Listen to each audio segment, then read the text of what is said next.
vamos a tener la siguiente ponencia donde vamos a hablar acerca de la salud del suelo, la base de la seguridad alimentaria y la sostenibilidad que tendremos a largo plazo. En un escenario global donde nosotros tenemos la precisión posible de diferentes recursos naturales y a través de ellos poder tener diversos desafíos que se pueden llegar a convertir también en obstáculos para la producción. En los próximos minutos tendremos al ingeniero Edward Peña Siles, quien nos dará la ponencia Pérdida de la materia orgánica, salinidad, compactación de suelos y prácticas locales de manejo rotacional de cultivos. Quiero agradecer a los organizadores por la invitación para compartir algunas experiencias sobre el tema de materia orgánica, manejo de la materia orgánica, el tema de salinidad y compactación de suelo. Mucho se está hablando de la materia orgánica y los productores día a día están más familiarizados con este término de materia orgánica, y tengo que transmitirles que la materia orgánica no podemos salir a comprarla al mercado. No es viable comprarla. Tenemos que fabricarla. Nosotros como productores, como asesores, como relacionados al tema agrícola y pecuario, somos responsables de fabricar nuestra propia materia orgánica. Y en esta ocasión vamos a hablar en qué situación nos encontramos en este parámetro tan importante. Cuando usted mira un análisis de suelo, uno de los principales parámetros que uno mira en un análisis de un resultado de laboratorio es cuánto de materia orgánica tiene ese campo y al mismo tiempo el nivel de arcilla que tiene ese suelo. Esos dos parámetros principales determinan el grado de fertilidad que pueda tener esa propiedad, ese campo. En términos sencillos, la materia orgánica son todos los residuos orgánicos que se deponen en el suelo, independientemente del origen, puede ser origen animal, vegetal, todos los residuos orgánicos que deponemos en el suelo se convierten en materia orgánica. Sin embargo, dentro del total de un suelo agrícola o pecuario, solamente un 5% de esa cantidad es materia orgánica. Lo demás son minerales, aire, agua que componen un suelo, y solamente el 5%. Pero sin duda, por ahí es el parámetro más importante que debemos reconocer en un suelo. ¿Por qué? Porque está justamente compuesto esa materia orgánica de residuos frescos, como decía el doctor Piñeiro. Hay una materia orgánica fraccionada, que es la materia orgánica lábil, joven, aquella que aportamos recientemente con cada cosecha. Es una materia orgánica nueva, poco descompuesta. También está compuesta esa materia orgánica por biomasa microbiana. La biomasa microbiana es una pequeña fracción de la materia orgánica, donde están involucrados todos los microorganismos que participan en los diferentes procesos de descomposición de esa materia orgánica. Y tenemos también el humus como resultado final, una fracción pequeña también de esa materia orgánica. Todo ese proceso de descomposición viene a ser humus ya como nutrientes disponibles para la planta. Entonces la materia orgánica está vinculada a diferentes procesos biológicos, químicos y físicos que los enumeramos de manera general. La materia orgánica es un gran suministro de nutrientes, nos ofrece mayor capacidad de retención de humedad. Cuanto mayor materia orgánica tenga su campo, mayor capacidad de almacenaje de agua tiene. La limitante número 1 en el este, por ejemplo, es el agua. ¿Y cómo estamos en materia orgánica? ¿Ha hecho análisis de su campo últimamente? ¿Sabe cuánto de materia orgánica?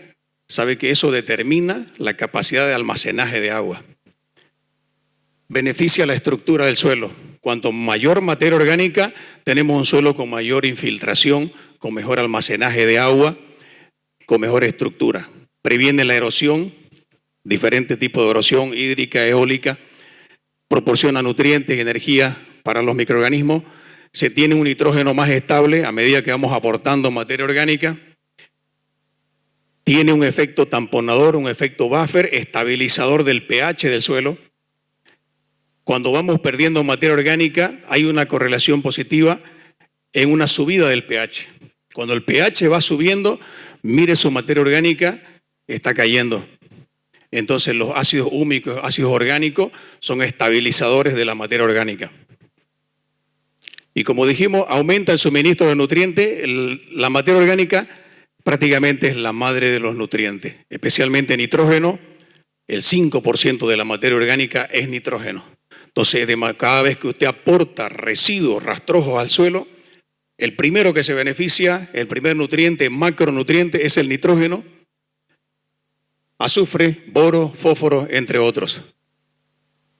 Cuando aportamos grandes cantidades de materia orgánica, vamos disminuyendo también con el tiempo el uso, la dependencia de fertilizantes minerales, y que hoy por hoy están en un alto precio, alto costo.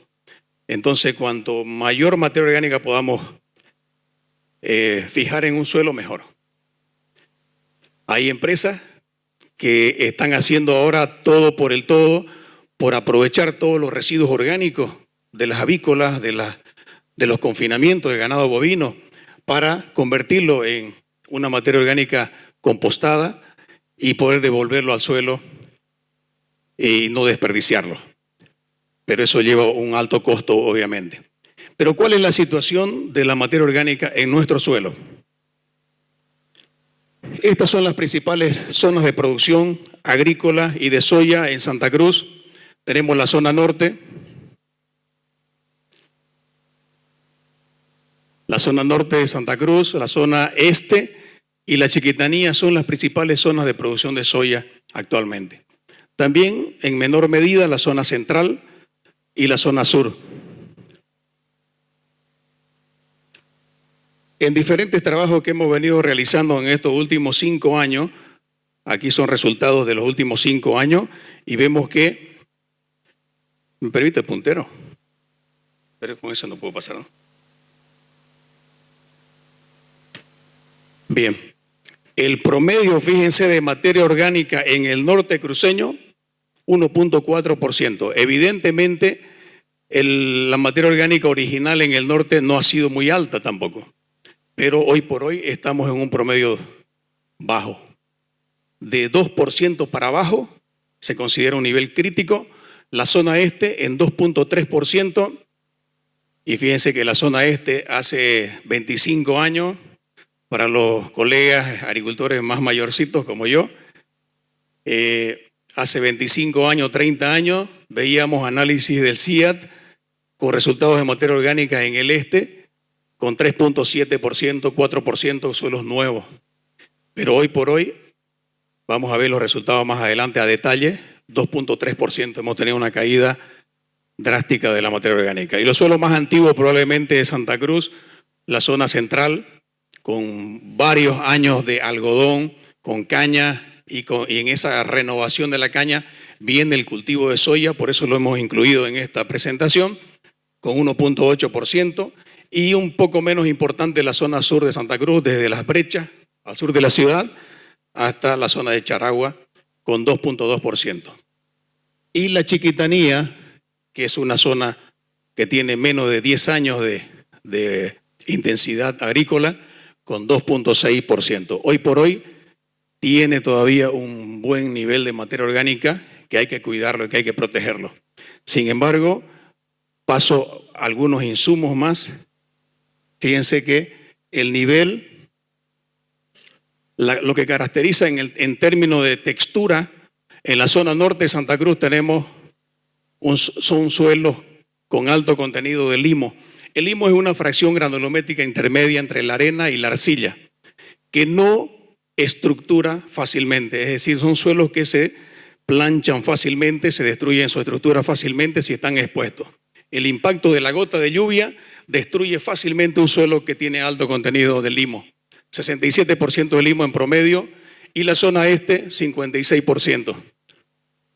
Fíjense, la Chiquitanía, lo que caracteriza acá es la arena, 63% de arena. Son suelos muy frágiles. Los suelos intermedios limosos y los suelos arenosos, los suelos más francos, son los suelos más susceptibles a la pérdida de la materia orgánica, a la degradación, a la compactación.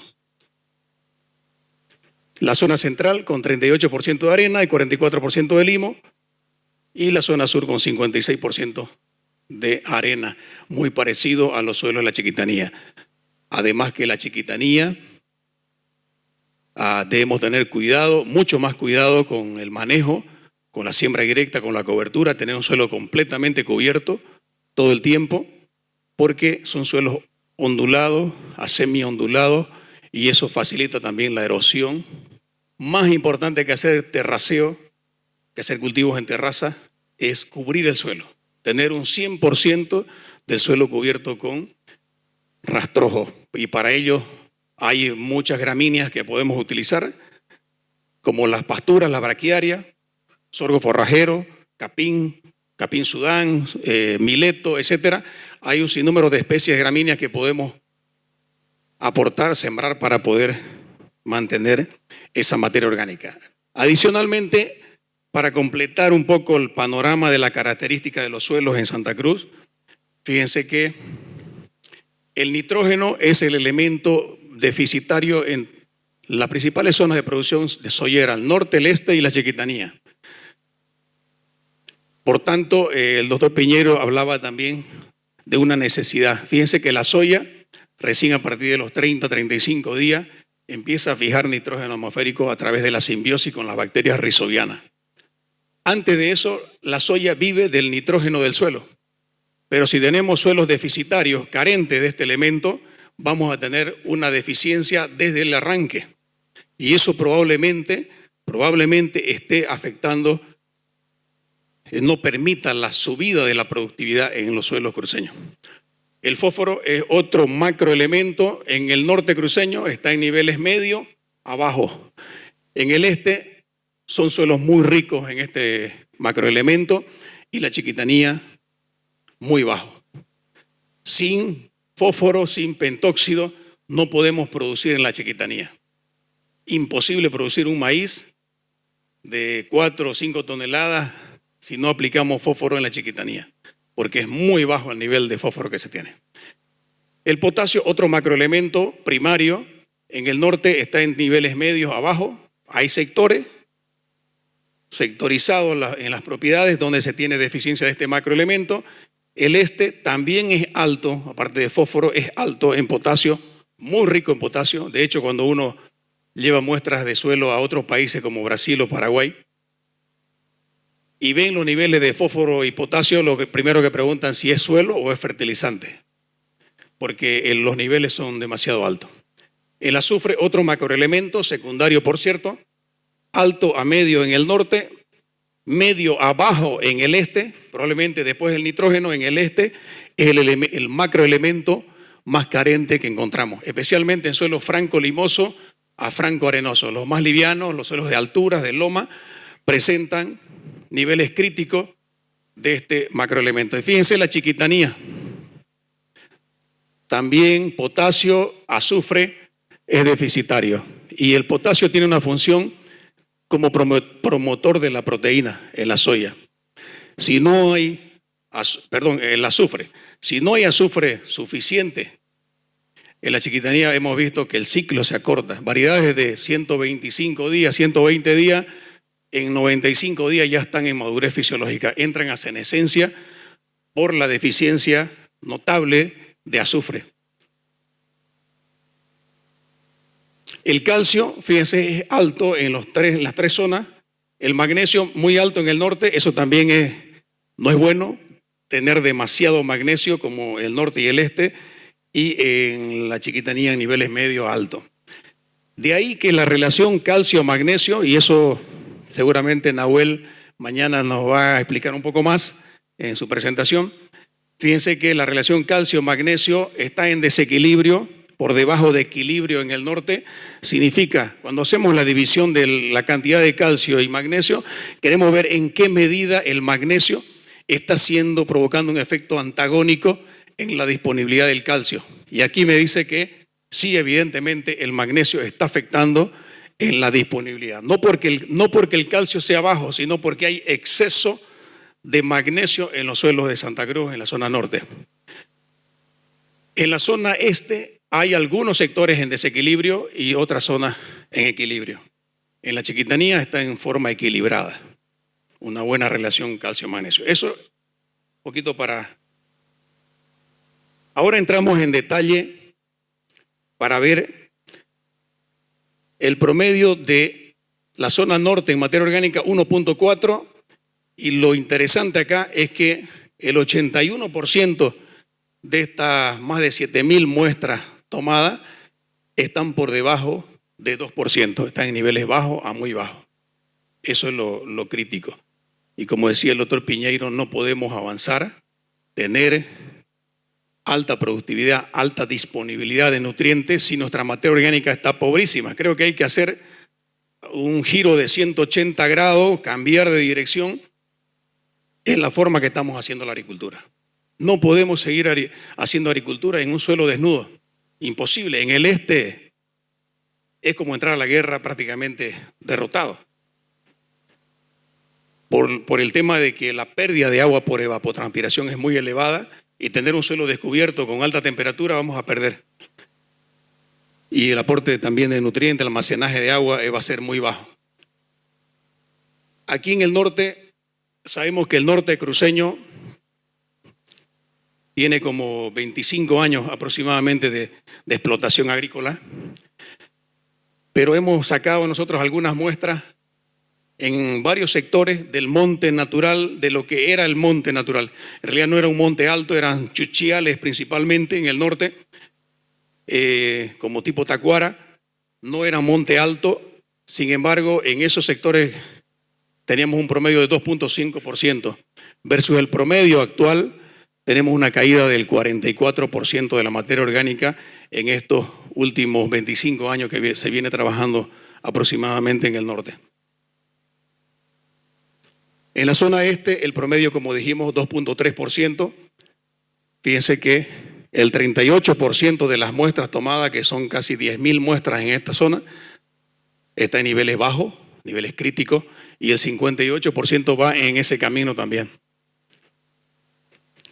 Si tomamos, y mostró el doctor Piñeiro algunos datos de la zona este, con promedio de más de 4% de materia orgánica, pero tomando como punto de referencia del monte natural y cortina 4%, versus el promedio actual tenemos una caída del 43% en promedio de 30 años de agricultura en el este. Entonces eso nos debe llamar a la reflexión de que tenemos que tomar medidas, y felicito a Napo porque está ya en ese camino de trabajar con lo que es cultivo de servicio, de cubrir el suelo, de aumentar la materia orgánica, y creo que eso nos va a ayudar a estabilizar la productividad, los rendimientos en otros campos. La zona central de Santa Cruz, 1.8% de promedio, el 58% es bajo.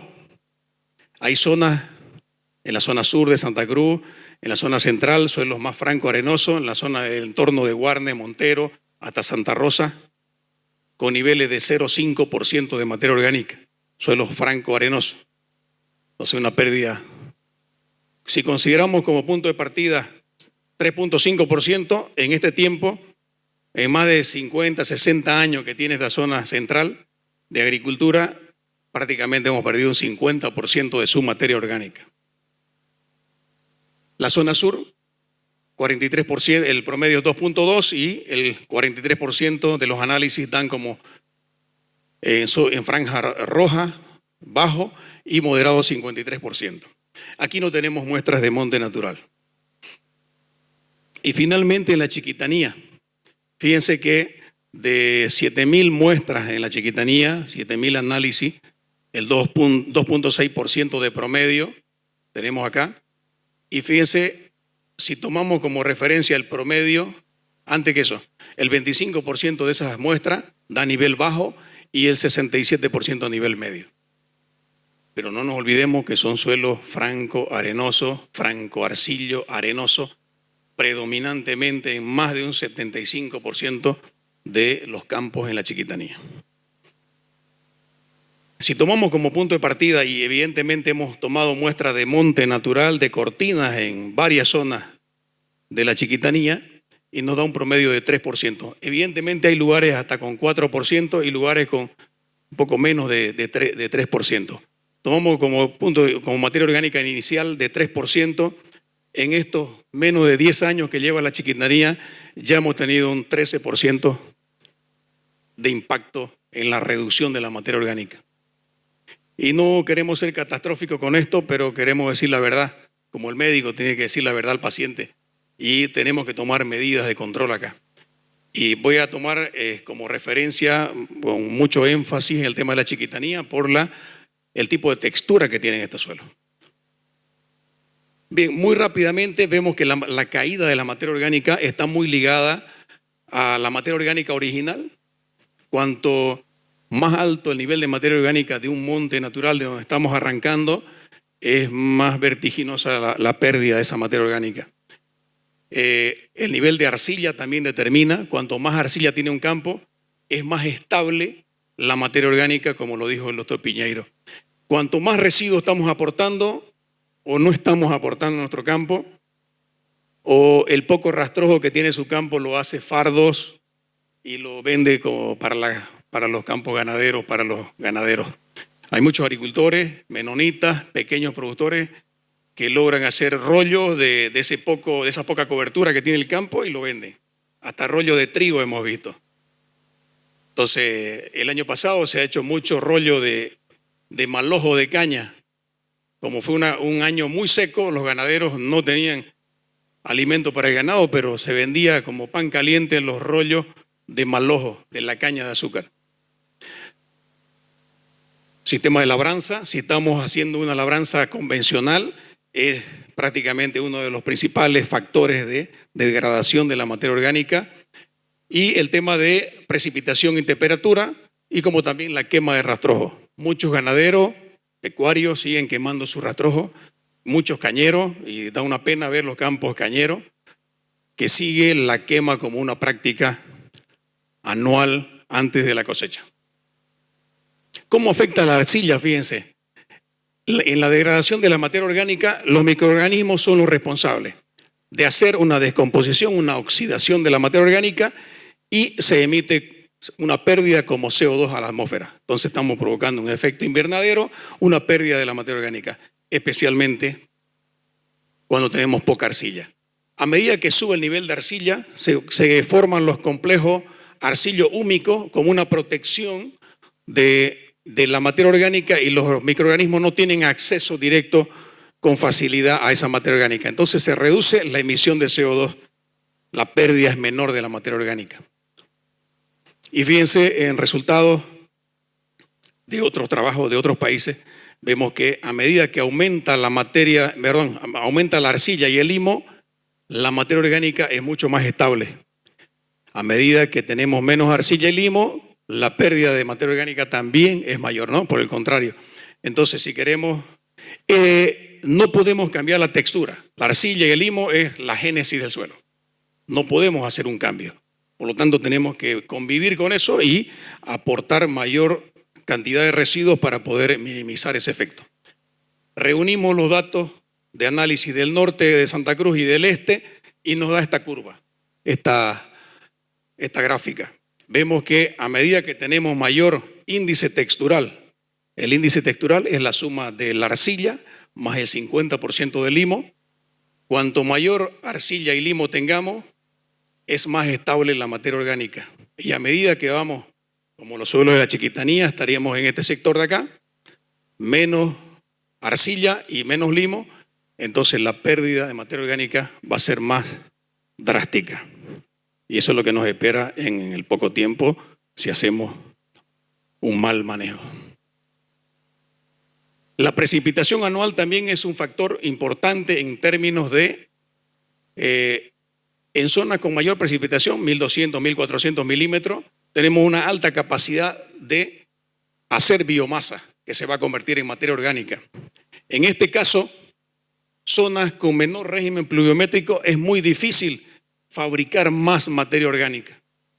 Zonas de Cuatro Cañadas hacia el sur y al sur de la ciudad es más complicado lograr subir la materia orgánica. Pero en zonas con mayor régimen pluviométrico nos podemos dar el lujo de hacer cultivo de servicio, intercultivos, los mix de Cuatro Cañadas hacia San Julián, hacia Guarayo, la Chiquitanía, el norte cruceño. Podemos trabajar en este nivel.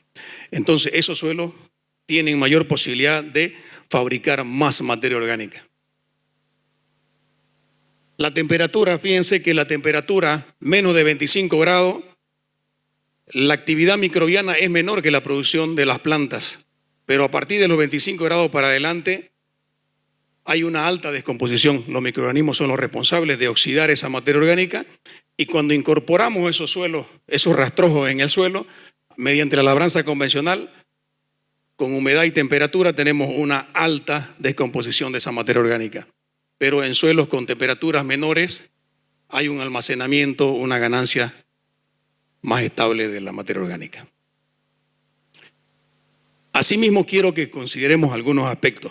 Como resumen, que los suelos del norte y del este son suelos limosos, de estructura débil. Los suelos de la zona central de la Chiquitanía son suelos arenosos. Los primeros tienen baja infiltración, alto escurrimiento superficial, presencia de manchas calvas en el este y manchas de salinidad en todo el norte y la zona integrada de Santa Cruz. Creo que ahí no hay un campo que se salve en el norte de Santa Cruz que no tenga manchas de salinidad y eso disminuye el potencial productivo. Compactación de suelo, como decía el doctor Piñero, es un grave problema que tenemos en Santa Cruz. Tanto los campos pecuarios, donde hemos hecho trabajos de medición de la compactación, como de campos agrícolas, inclusive con varios años de siembra directa y con esquemas de rotación de cultivos atractivos, los niveles de compactación son muy fuertes. Y eso evita la infiltración de agua y el desarrollo radicular a mayor profundidad. Siembra directa con poca cobertura, eso es el común denominador en muchos campos. Mire sus campos, sus lotes, y va a ver que tiene más de 50% de espacio sin cobertura. Balance negativo de carbono, por tanto, vamos a tener en esa situación. Balance hídrico negativo, eso significa que es mayor la evapotranspiración que la precipitación. Sequías erráticas y eso compromete nuestra productividad. Y algo que quiero destacar en esta situación es que el agricultor nos cuesta. ¿Cuál es la limitante? ¿Por qué es que no podemos subir en materia orgánica? Es que no podemos cambiarle el chip al productor en que haga rotación de cultivo. La soya, yo sé que es el motor que mueve la economía del productor, sin embargo, la soya aporta muy pocos residuos y son poco estables esos residuos, no tienen persistencia y su sistema radicular es deficitario, pues es insípido. Entonces no podemos continuar con el monocultivo, que ese es uno de los factores que está también provocando la caída de la materia orgánica. No queremos decir que la soya es la culpable, pero la soya es la reina de nuestro campo.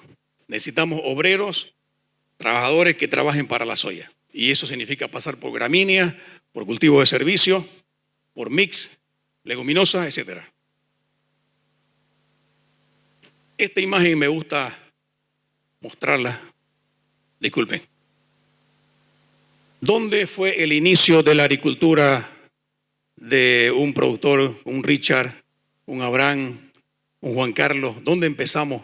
Todos empezamos aquí, en un monte natural, en un campo con elevada estabilidad de agregados.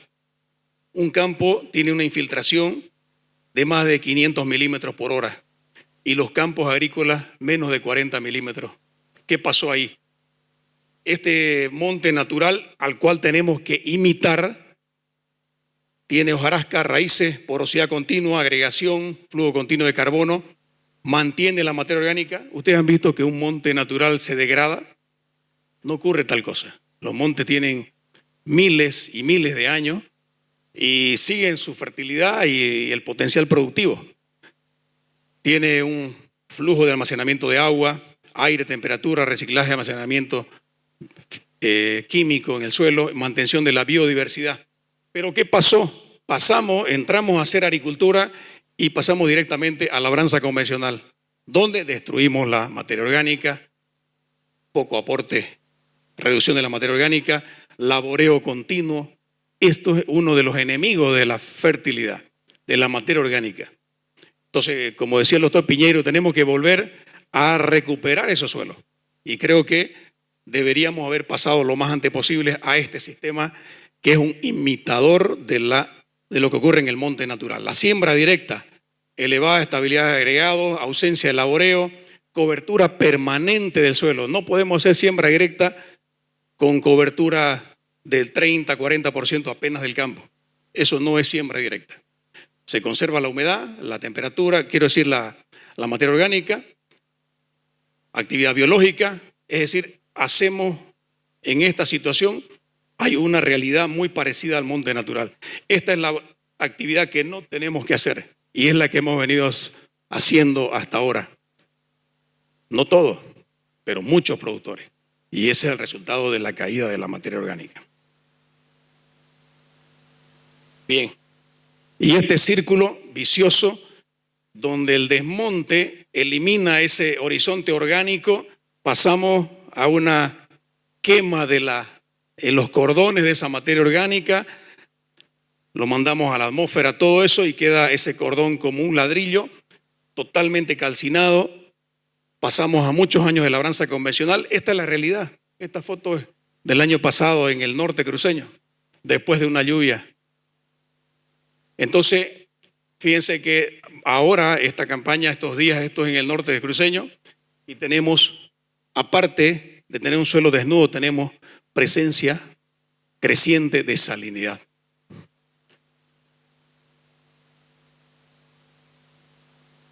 Tenemos, como le dije, que hacer un cambio de paradigma. Esto se está haciendo ahora en algunos campos en el norte, en el este, y la soya tiene mejores condiciones, mejores posibilidades. Hemos visto que una soya que viene de una pastura, de una braquiaria, rusio, decumbe o piatá, cualquier braquiaria que podamos establecer, llega alrededor de 1 tonelada más de rendimiento versus una soya que no viene de una pastura. Y eso los productores, eso está comprobado. La chiquitanía, con esa fragilidad de los suelos, no podemos trabajar en un campo con solamente el rastrojo de la soya. Esta es la cosecha de la soya y así nos queda el campo después de la cosecha. Y si no sembramos un cultivo de cobertura, una pastura, un sorgo, un mileto, un capín sudán, en este campo prácticamente vamos a pasar todo el invierno hasta noviembre, hasta las primeras lluvias, en esa realidad. Entonces, ¿cómo queremos que la materia orgánica se mantenga o los microorganismos tengan una supervivencia en estas condiciones? Eso es imposible. La zona central, Saavedra minero, fíjense, en caña, en suelos arenosos, totalmente con labranza convencional, con roturación de las entrelíneas, con quema de la caña y después viene soya entre medio. Cada 5 años, cada 4 años, estos campos cañeros, cada 3 años viene la soya. Porque las cañas no duran, prácticamente se degradan muy rápidamente, la cepa termina bajando su población y calidad. El tema de las manchas calvas dijimos que es muy común. Aquí se estableció pastura tripleta con una campaña de verano con un aporte de más de 18 toneladas de materia seca por hectárea. Aún en esas manchas calvas no se termina de cerrar. Hay que dejarlo más tiempo, especialmente con especies que sean estoloníferas, que logren hacer un avance de los estolones y cerrar esa mancha calva para volver a la agricultura y una agricultura más con mayores posibilidades. Un promedio de infiltración, fíjense, de 37 milímetros hora es muy bajo. Esa prueba lo podemos hacer muy fácilmente en nuestro campo. Debemos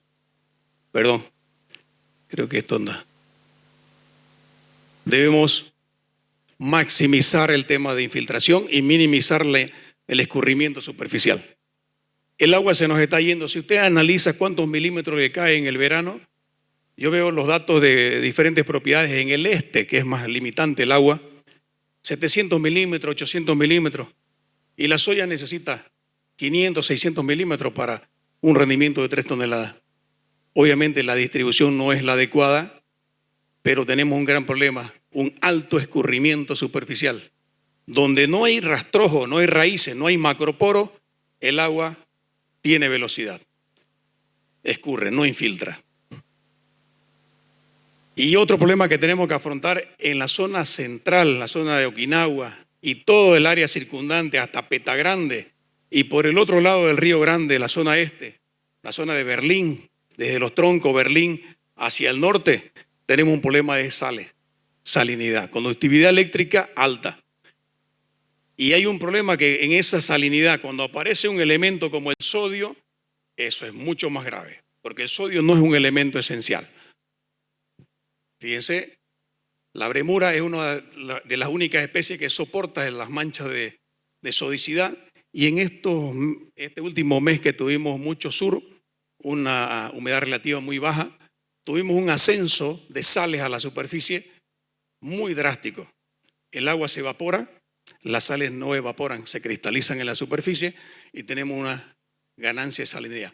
Ahora, todo lo que vemos blanco en los campos del norte de Okinawa, no todo es sodio. Por eso el análisis nos va a decir si es sodio o son carbonatos de calcio, magnesio, o son cloruros o son sulfatos. Pero cuando la presencia es de sodio, un suelo salino sódico, eso es un suelo complicado como este que vemos acá. Este lote de acá se sembró durante 2 años y quedó así. Este es un desmonte acá en la zona sur de Santa Cruz, pegado al Río Grande, a la orilla del Río Grande, no se debió desmontar. Y por el ascenso capilar de las sales, tenemos un campo con sodicidad altísima, más de 11 centimoles. Con eso no supervive ni las malezas. Entonces las aguas del Río Grande de por sí, en más de 7 meses del año, no son aptas para riego. Son de alto nivel de salinidad. Y esas aguas del Río Grande son las que alimentan las napas freáticas. Y en el norte cruceño tenemos ese ascenso capilar de las aguas del Río Grande que salen a la superficie con esos niveles de salinidad. ¿Y cómo empieza ese proceso? Muy bonito, con rastra, romplado. Y tenemos un arte bellísimo los productores de utilizar rastra y romplado.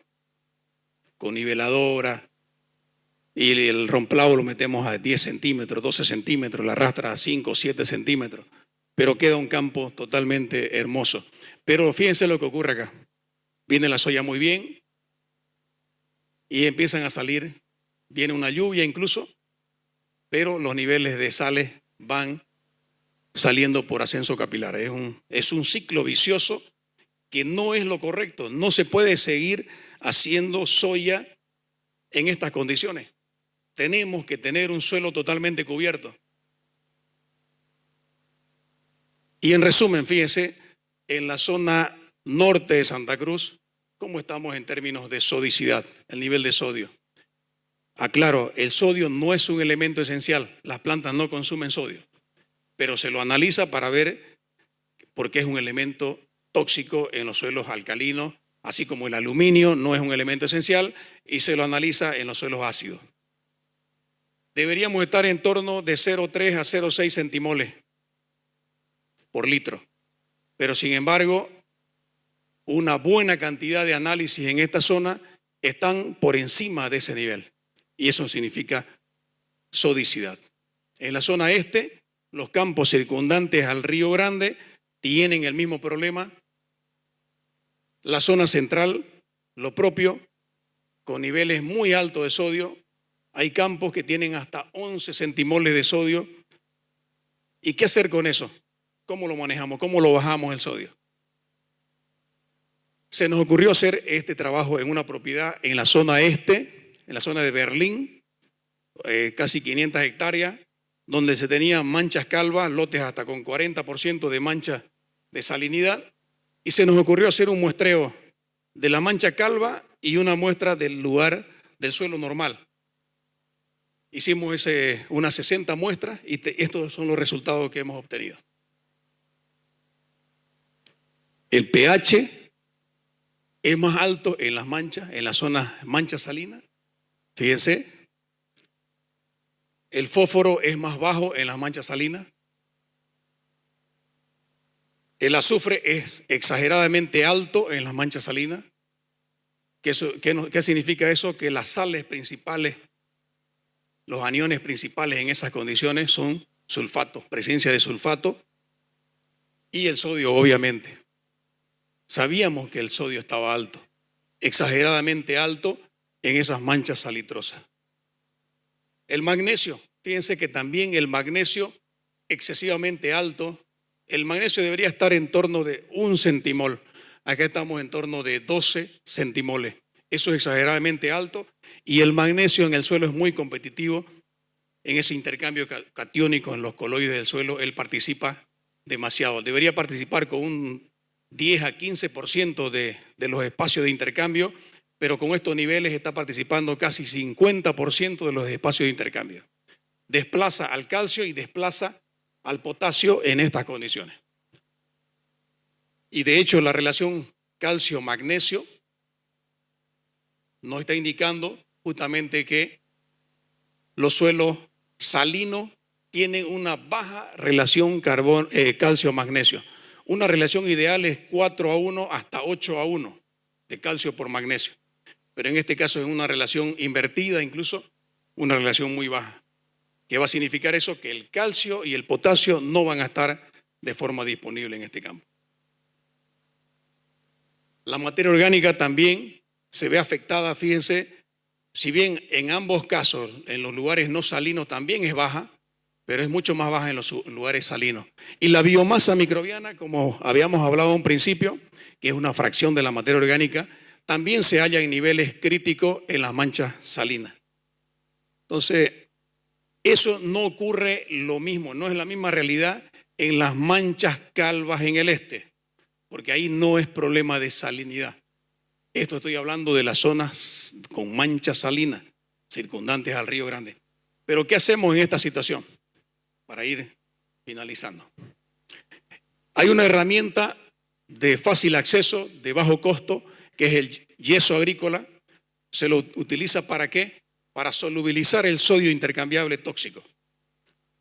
Se forma el sulfato de sodio, este es sulfato de calcio, se deja un calcio libre y el sulfato de sodio, hay una preferencia química por un catión monovalente y ese es altamente soluble y lo podemos lavar. Mejora la infiltración, mejora la estructura, mejora la capacidad de intercambio catiónico y es una fuente de azufre y calcio. Entonces tiene su beneficio el uso del yeso agrícola. Finalmente la compactación, lo voy a pasar más rápido por el tiempo. La mayor parte de los suelos tienen problemas de compactación. Estas son raíces de soya donde se nota, hay signos de compactación muy fuerte, entonces no se está aprovechando los nutrientes y el agua a mayor profundidad. Y no es fácil hacer, me pareció interesante mostrar estas raíces de limonero de 8 años y las raíces son horizontales, hasta 40 centímetros y no logran las raíces penetrar verticalmente, que es la forma correcta. La raíz pivotante, 50 centímetros y se tuerce. Y las raíces secundarias son las que desarrollan. Eso es un indicador que no es fácil hacer raíces en nuestro campo. Y algunos ejemplos de compactación, este es un campo ganadero, la parte roja y amarilla está compactado y las verdes no compactado. En los primeros 10 centímetros, 20 y 30.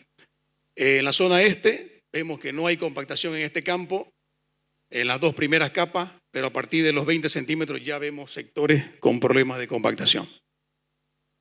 Igual en la zona sur, es de un campo de un ganadero amigo, fíjense los primeros, un campo bien manejado por cierto, con ganadería. La primera capa no tiene compactación, pero la segunda capa se presenta capas compactas muy fuertes y la tercera capa también. Campo agrícola en la zona de Tres Cruces, no compactado la primera capa, fuerte compactación en la segunda capa y tercera capa. Con esta realidad, por más que usted invierta en una variedad, la top del mercado, los mejores agroquímicos y la mejor fertilización, no vamos a tener éxito. Primero hay que solucionar el tema de macroporosidad, aumentar la macroporosidad. Aquí hay una alta densidad del suelo.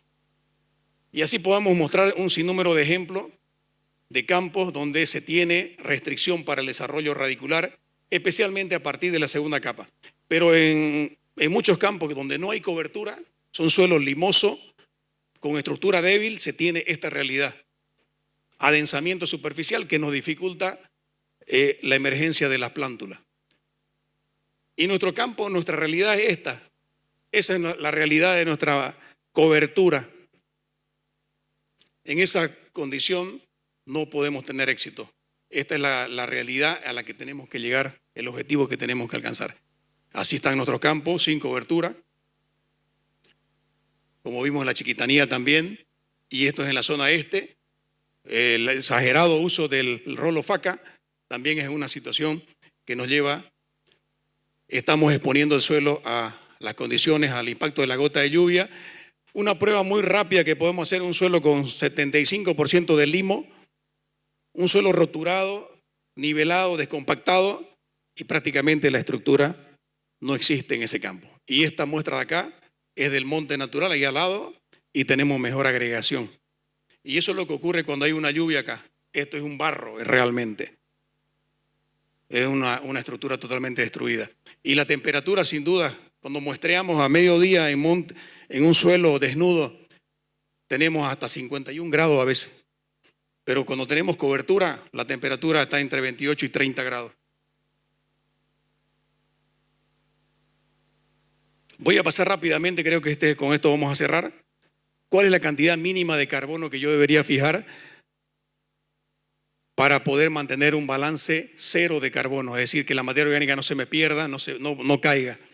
Y simplemente, por datos con el doctor Yuca, vimos que para la zona este necesitamos aportar 14 toneladas de materia seca por hectárea por año para mantener un balance cero de carbono. No estamos ganando materia orgánica, simplemente para no perder materia orgánica. Y en la zona norte, como es más húmedo y más caluroso, mayor temperatura, la tasa de descomposición es mucho más elevada, necesitamos hacer 17 toneladas. Y extrapolando estos datos, la zona de Pailón Sur, 11, y la Chiquitanía, 13 toneladas de materia seca por hectárea por año. Si no suman nuestros cultivos con lo que estamos haciendo, una soya, como vemos a continuación, fíjese, una soya me va a aportar entre 3 a 5 toneladas de materia seca. En el invierno hacemos un sorgo de grano, 7 toneladas. No llegamos a esas 14 toneladas que necesitamos en el este. Y en el norte, mucho más crítica la situación. Entonces tenemos que buscar cultivos que tengan alto aporte, como las braquiarias, que vienen a ser la mejor opción. Los sorgos forrajeros. El maíz también tiene una alta relación carbono-nitrógeno. Y los sorgos de grano también es una opción considerable. Y fíjense que el maíz me puede aportar rastrojo de alta relación carbono-nitrógeno, no se descompone rápidamente. Un maíz de 8 toneladas me aporta aproximadamente 10 toneladas de materia seca por hectárea por año.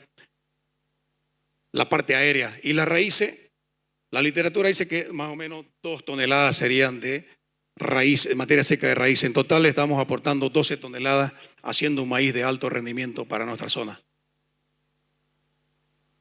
Y la soya, nos quedamos para finalizar con esto. La soya, una soya de 3 toneladas de promedio de rastrojo, digamos, de rendimiento 3 toneladas, más o menos 1 tonelada por cada de materia seca por cada tonelada de grano. Estamos hablando de 3 toneladas de materia seca y 1 tonelada de aporte de materia seca radicular. En total aportamos con una soya 4 toneladas de materia seca de promedio. Y en el este necesitamos 14 toneladas, en la Chiquitanía necesitamos 13 toneladas, en el norte necesitamos 17 toneladas de materia seca por hectárea por año, el aporte. Entonces con la soya, con el maíz, los pastos, tenemos otra información ahí que los pastos nos pueden dar hasta un total de 25 toneladas de materia seca en la suma de la parte aérea con el sistema radicular, la braquiaria, y los sorgos forrajeros nos pueden dar una suma de 14 toneladas.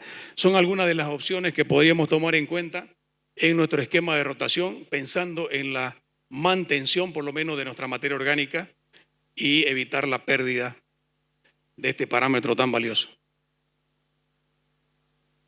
¿Cómo estamos de tiempo? Ya estamos. Bien. Quiero agradecer a todos por la atención y si hay preguntas, estamos a la orden. Muchísimas gracias.